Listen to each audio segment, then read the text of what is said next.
In this story, you will learn simple past tense, emotion vocabulary, and natural English sentences used by adults. By the end, you will be able to talk about failure, mistakes, and starting again in English. I thought I had everything planned. I studied hard and followed the rules. I believed that if I worked enough, success would come. I made sacrifices. I stayed home while others went out. I told myself that this effort would be worth it in the end. But one year, everything fell apart. I failed an important exam that I needed for my future. When I saw the results, I felt empty.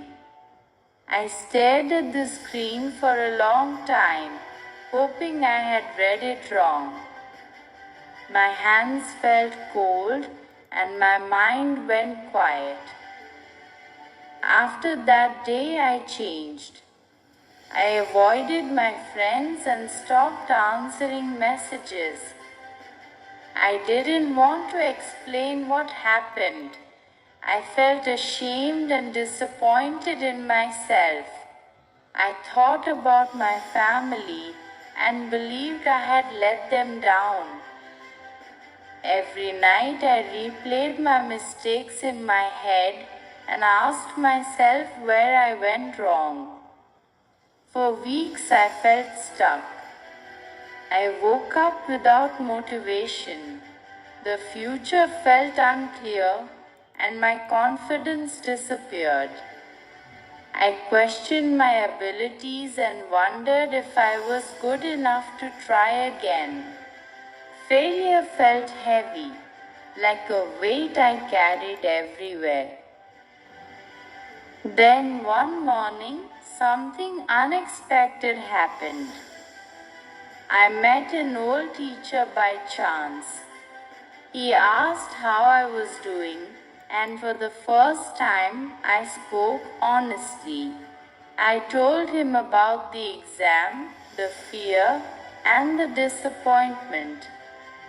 He listened quietly and then said, "Failure doesn't mean the end. It means you're still learning." That sentence stayed with me. I began to see my situation differently.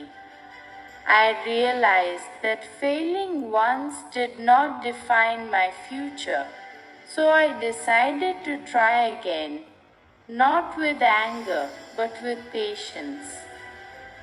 I changed how I studied. I asked for help when I needed it.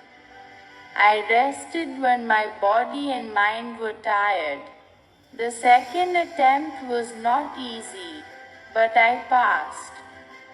More importantly, I learned something valuable. Failure did not break me. It taught me resilience, humility, and strength. Sometimes, life doesn't move forward in a straight line. Sometimes, it moves forward after we fall.